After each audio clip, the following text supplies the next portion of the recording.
Pensando en Braille, el podcast de Wikitiflos sobre temas de educación, libros, creatividad y cultura.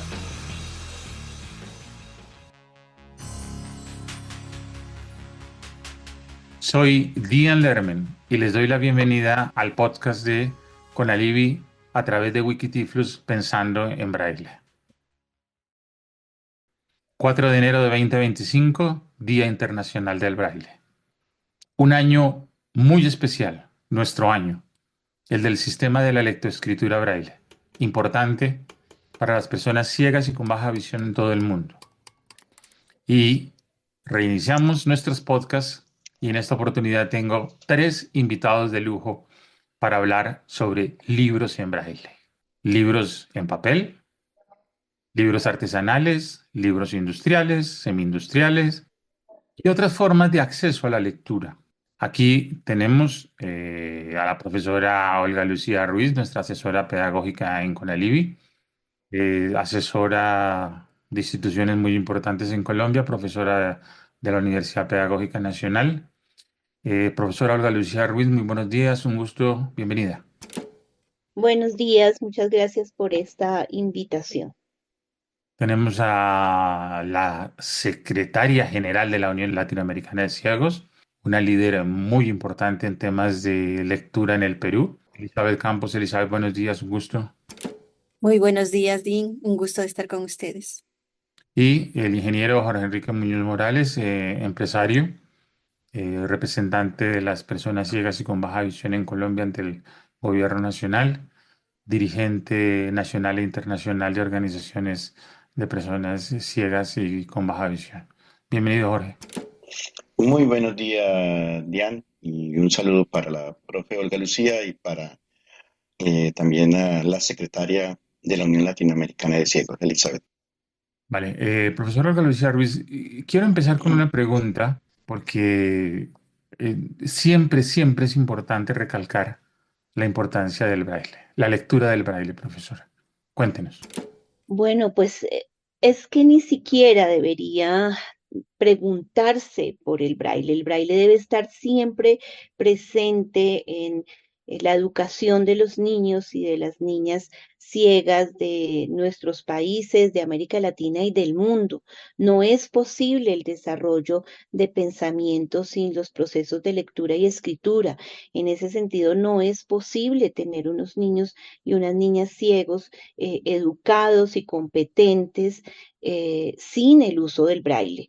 Entonces, por supuesto, cada vez debemos hacer mayor énfasis para que en las escuelas, en los procesos de educación inclusiva que llevamos a cabo, estén presentes estos procesos de enseñanza de la lectura y de la escritura en general y del uso del braille en esos procesos de lectura y escritura.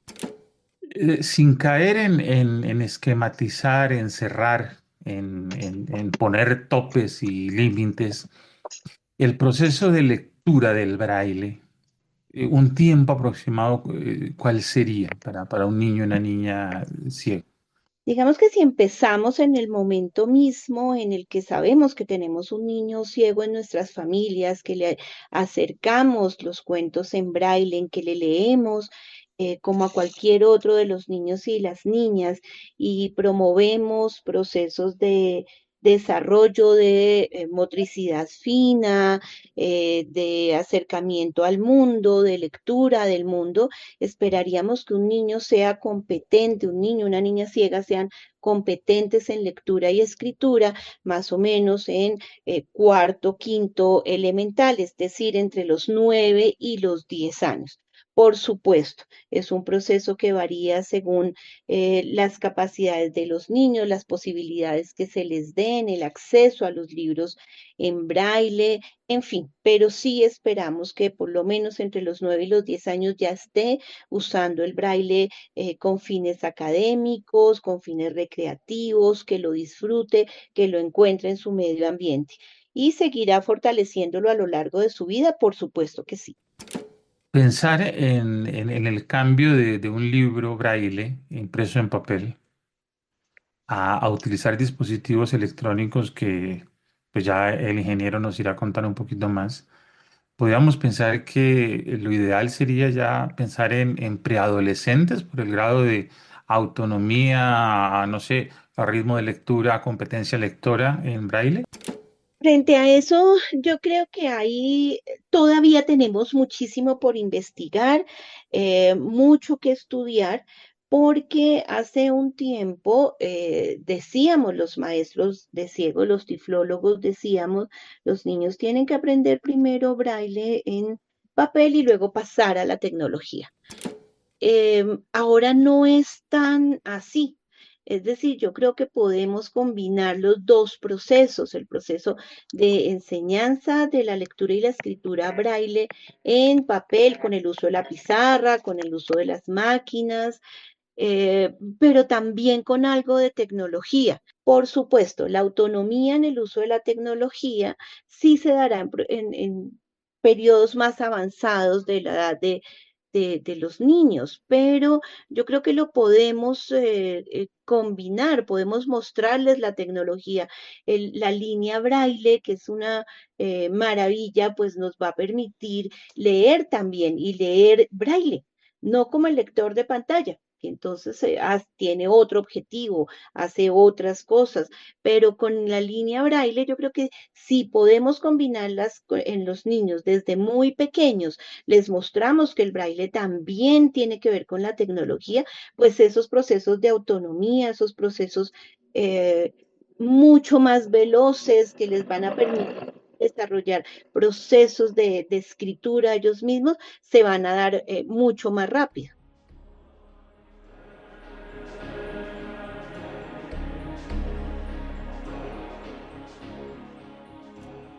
Vale. Elizabeth, gusto saludarte. Elizabeth y su caravana de libros en el Perú. La pregunta, Elizabeth, tiene que ver precisamente con los libros en América Latina. Pues combinamos distintas producciones de libro. Tenemos todavía los niños y las niñas ciegos, algunos maestros, algunos padres de familia, madres de familia, transcribiendo manualmente libros braille. Tenemos los libros artesanales y tenemos los libros semi-industriales, los libros que se hacen ya en procesos de impresión con computadores y esto. Eh, Hay una conversación abierta, Elizabeth, sobre el tema de los costos, sobre el tema ecológico y ambiental y la sostenibilidad del libro en braille. ¿Es muy costoso producir libros en braille en América Latina, Elizabeth? Sí y no. Sí, cuando quieres hacer libros de manera artesanal, cuando quieres hacer estos libros objeto que son, digamos, más elaborados, más que también recuperan las imágenes para los niños ciegos, ¿no? En ese caso, estos libros tienen un costo mayor, ¿no? Si solo vas a imprimir en braille, en una impresora braille y solo el texto, pues es más económico, ¿no? Entonces, hay esa diferencia entre, por ejemplo, los libros de la caravana son libros que están hechos tanto para niños ciegos como para niños sin discapacidad. La caravana busca el encuentro de los niños y son libros artesanales donde tenemos que hacemos el braille, por ejemplo, en unas micas, no sé cómo lo llaman en Colombia, ¿no? Que es como un plástico transparente, está debajo el papel en tinta, en macrotipo, y las imágenes están en alto relieve, con texturas, con una base bastante sólida, es una lámina muy delgada de aluminio de base. Entonces, esto aumenta los costos. Los libros se hace de uno en uno, las imágenes de una en una, entonces eso aumenta mucho más los costos, ¿no? Sí, y cuando trabajamos, por ejemplo, combinando otros elementos, porque ya tenemos algunas impresoras que nos sacan ilustraciones en alto relieve, o sea, no necesariamente de manera artesanal, y también tenemos el Thermoform. O sea, estos libros siguen siendo costosos. Sí, de todas maneras tiene un costo mayor que un libro en tinta, digamos, para un niño sin discapacidad visual. Es un costo mayor.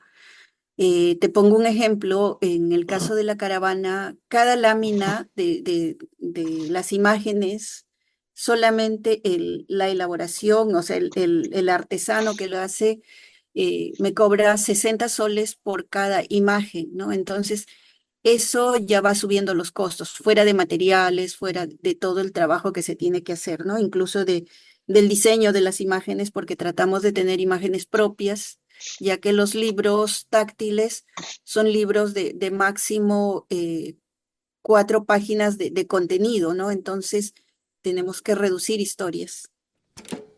Estamos hablando en dólares de qué valor, Elizabeth, aproximado cada libro, ¿cuánto puede costar en dólares? En dólares puede costar $100 más o menos cada libro. $100. Sí, U- o sea, sumando todos los costos, ¿no? Ya, un libro que en el mercado en tinta no debería superar ¿cuánto? ¿Los 5 o 10 dólares? Podría ser, podría ser. Ujú. Vale, Claro, porque es un libro artesanal. de acuerdo. Y ya el libro que se imprime con una impresora es un libro que es un poco más económico, porque aquí son los costos de diseño, producción, impresión y papel. Pero de todas formas sigue siendo el libro en braille, tiene que tener un valor adicional y superior al libro en tinta, porque se produce uno a uno. Porque se produce uno a uno y porque hay que volver a diagramar, hay que volver a hacer todo el proceso porque eh, eh, el texto puede estar presentado en una forma, incluso si es para niños pequeños y el libro en tinta tiene imágenes, aunque tú no las pongas, tienes que poner leyendas que describan esas imágenes, porque mucho del contexto de la historia están en las imágenes.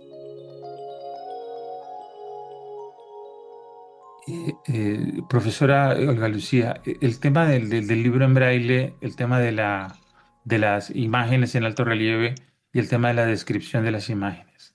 ¿Qué tan fundamental es esto en el proceso de la lectura y la escritura de los niños y las niñas ciegos?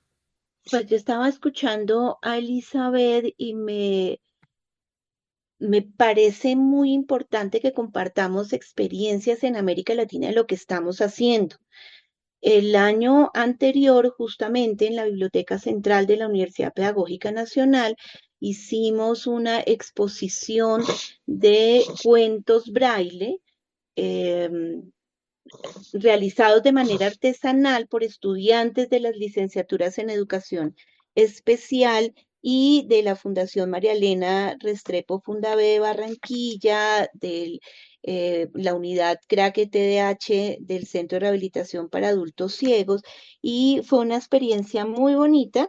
Eh, Tuvimos varias personas ciegas participando en la exposición, viendo los cuentos, disfrutándolos, pero en sí mismo, Diane y Elizabeth, es un proceso de aprendizaje de los y las estudiantes que aprendieron qué es lo que es interesante para los niños y las niñas ciegos, qué tanto las imágenes le aportan o no al texto en braille. Y esto lo hicimos en conjunto con una profesora de la universidad, la profesora Juliana Herrera, que es especialista en procesos de animación, de lectura, y nos acompaña en eso.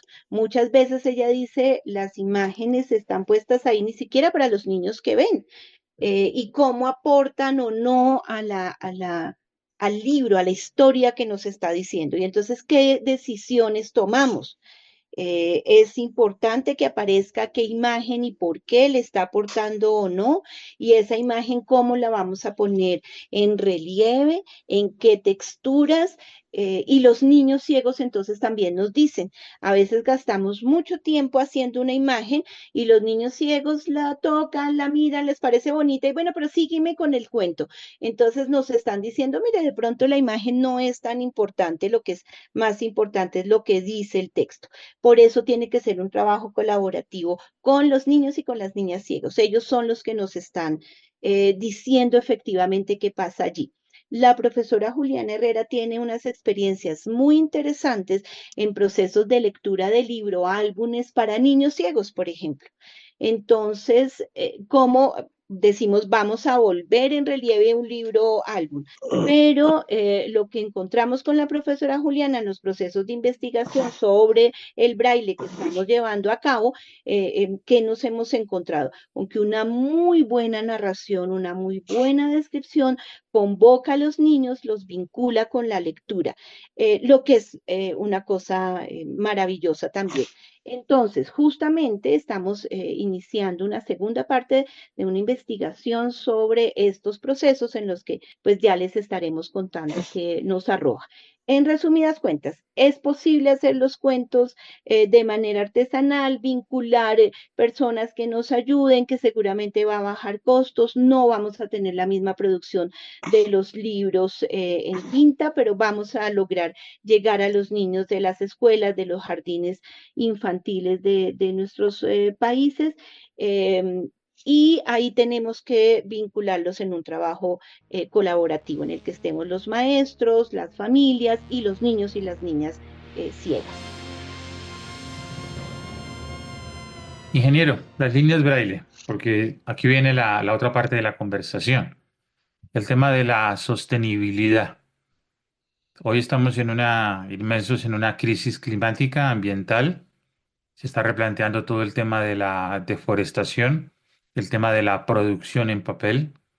El braille tenemos que recordar que se imprime en un papel que es de un tamaño superior a cualquier libro. El gramaje del papel también es superior. Todo eso es lo que incrementa los costos. Adicionalmente que se produce un libro cada vez. Mientras que en tinta se hacen tirajes de 1.000, 5.000, 10.000 libros, en braille muchas veces el tiraje no supera 50 libros. Líneas braille, ingeniero, ¿son una alternativa económica frente al tema del libro en papel?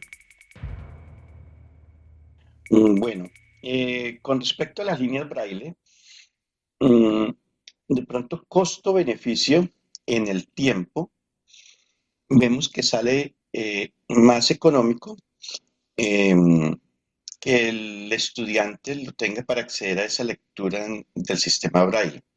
Allí totalmente de acuerdo con la profesora Olga Lucía, que la parte electrónica con los niños puede ayudar a desarrollar también el tacto con estos dispositivos, con estas líneas brailles, ya que le permite tener un punto resistente, un punto unificado, para que asimismo ellos se vayan vinculando a esa lectura y a ese desarrollo táctil para tener una buena lectura en el transcurrir de la vida. Tenemos que las líneas braille, ¿qué ventajas nos ofrece de pronto contra el material impreso?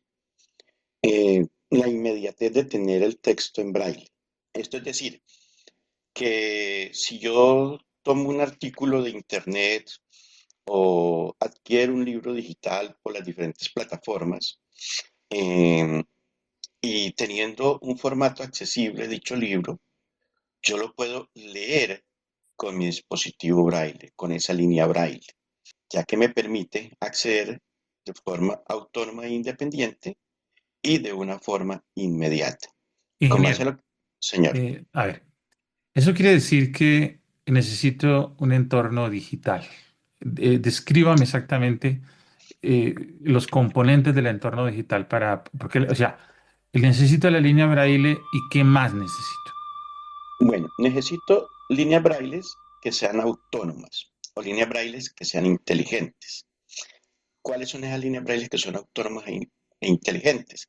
Aquellas que sirven también como tomadores de notas, que no solamente es el dispositivo, el periférico que se conecta a un computador o a un smartphone, sino que este dispositivo me funcione de forma autónoma, que yo lo encienda, lo prenda como un radio y sencillamente me aparezca la línea braille y que pueda manejar documentos PDF, TXT o RTF de estas extensiones y lo pueda manipular.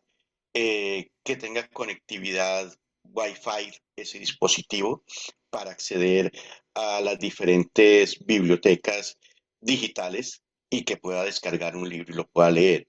O que igualmente tenga la capacidad, porque igual lo hay con esas líneas braille, de introducirle una memoria micro SD, tipo de las que se le pone a los smartphones, y allí yo tenga grabado libros digitales en texto que los pueda acceder con la línea braille. Y de esta forma estoy accediendo a una lectura de una forma inmediata y economía, digamos, en el sentido, en el tiempo, con el papel.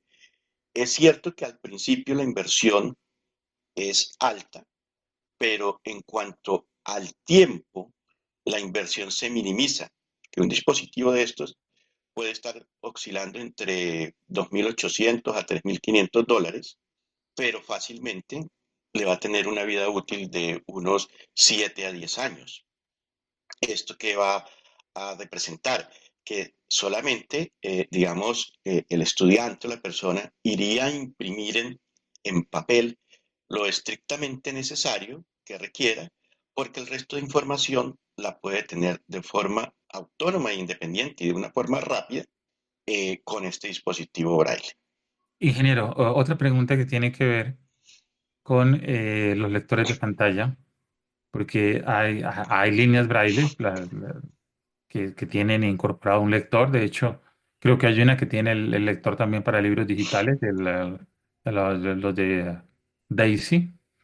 Pero el tema del lector de pantalla, sea en un entorno Windows, un NVDA o un JAWS, el narrador de Windows, o en Apple el VoiceOver, ¿son excluyentes con las líneas Braille y con estos lectores de Daisy o se complementan? En el proceso educativo es un complemento. Se complementan porque, como lo manifestaba la profe Olga Lucía, o sea, al tener el palpar el braille, el sentir el braille, es una concentración que desarrolla esa parte abstracta del cerebro, que le permite al niño analizar e interpretar y tener esa comprensión de lectura. Con un lector de pantalla, ¿qué es lo que se realiza en ese complemento? Se permite es tener de pronto más velocidad en acceder a la información, pero con la línea braille se tiene la precisión y el contexto. Entonces yo con la línea braille puedo encontrar, no sé, escrito la palabra, por decir algo, bienvenidos a casa, pero cuando me lo lee el lector, me lee bienvenido a casa, pero yo no sé si ese bienvenido a casa, la primera está en mayúscula o todo está en mayúscula, en minúscula, o hay un espacio, hay dos espacios, hay tres espacios entre palabra y palabra, o entre letra y letra. Esta precisión nos la da la línea braille. Y la línea braille es como la pantalla para las personas que ven, para nosotros las personas ciegas, porque allí podemos determinar cómo está distribuido este texto, cómo se encuentra escrito, qué signos de puntuación tienen y cómo nosotros podemos de una u otra forma reorganizarlo si queremos de una forma rápida. Ingeniero, gracias. Profesora Olga Lucía, una última recomendación y en su recomendación un libro. ¿Qué está leyendo? ¿Qué nos recomienda leer? Ya para despedirnos. Bueno, una recomendación de un libro para leer. Estoy leyendo un libro que se llama Cuando los dioses duermen. Un libro bellísimo que les recomiendo en esta época, y una recomendación en general para las familias y para los maestros de los niños y las niñas ciegas. Lean, lean lo que está en sus manos, vean el mundo, ábranles posibilidades para ser felices. Gracias. Elizabeth, nuestra secretaria general de ULAC. Una pregunta. ¿Tenemos ya alguna noticia para este 2025 de nuestra ULAC en nuestro aniversario del braille, Elizabeth? Sí, bueno, desde ULAC tenemos varios proyectos. Para nosotros el año 25, todo el año va a ser un año del braille, ¿no? Vamos a iniciar participando el 3 y 4 de enero en el Congreso para celebrar los 200 años del braille, ¿no? Está denominado Sistema Braille, eh, de Luis hasta las líneas braille, ¿no? 200 años de grandes conquistas, ¿no? Pero también tendremos otras sorpresas que vamos a ir lanzando durante el año. La Secretaría de Cultura está muy comprometida en este tema, la Secretaría de Educación también, y ULAC en general está comprometida con la difusión del sistema braille, de nuestro sistema braille. ¿Y tu caravana de libros para este año, existe alguna posibilidad, algún llamado para, además de ese trabajo hermoso que hacen de libros artesanales, comenzar a pensar en el tema de la tecnología, las líneas braille, los entornos digitales? Sí, bueno, la caravana del libro en la pandemia tuvo que irse a lo digital porque fue un proyecto que se inició el 2019, teníamos una ejecución para el 2020 que se tuvo que ir a la virtualidad, ¿no? Tener los libros en formato digital, con las imágenes con texto alternativo y trabajar con los niños y niñas. Entonces, sí creo que es importante la virtualidad como la presencialidad, ¿no? Y seguimos viendo la mitología peruana porque creo que es importante que los niños se apropien también de nuestra cultura. Esencial es empezar por nuestro centro, de dónde venimos, quiénes somos, y esa es la base del futuro. Es extraordinario eso de la caravana de libros del Perú, que es una respuesta concreta frente a todo este tema del acceso a la lectura. Eh, un libro, Elizabeth, ¿qué nos recomiendas para leer? Bueno, yo estoy leyendo algo, la política en Perú está muy candente y estoy leyendo Confesiones de un inquisidor de César Hildebrand y se los recomiendo. Es un libro muy ameno, un diálogo, ¿no? Es realmente lindo. Vale. Gracias, Elizabeth. Ingeniero, muchísimas gracias por toda la ilustración en torno a las líneas braille. De verdad que es muy, muy importante ese trabajo y esta tarea. Y sobre todo las recomendaciones. ¿Qué nos recomienda para leer, ingeniero? ¿Qué está Mm, leyendo ahora? Bueno, yo tengo dos libros para recomendar, no uno, sino dos. Uno que me estoy leyendo ahora que se llama Tan poca cosa, que es un libro muy interesante, donde se afrontan varios retos y precisamente sobre una persona con discapacidad y todo lo que logra él llegar siendo abogado. Y el segundo, que es un libro que siempre me ha marcado, es Padre Rico, Padre Pobre de Robert Kiyosaki. Ingeniero, muchísimas gracias. Olga Lucía, Elizabeth, Jorge, de verdad, ha sido un gusto, ha sido un placer.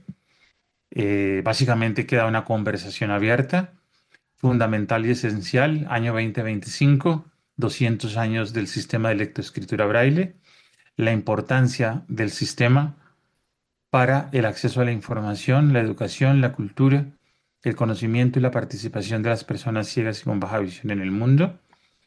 Yo les voy a recomendar un libro, se llama Caterina, de Carlo Vezze, italiano.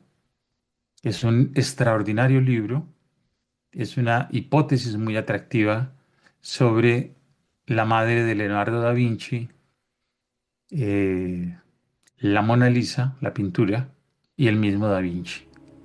Caterina, de Carlo Vezzi.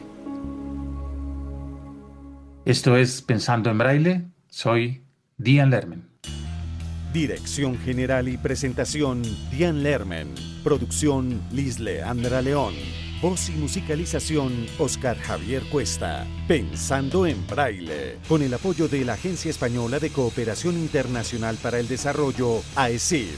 Cofinanciado y con la asesoría técnica de la Fundación 11 para la Solidaridad con Personas Ciegas de América Latina, FOAL, y con el aporte de soluciones tecnológicas accesibles de Ilunium, Capital Humano.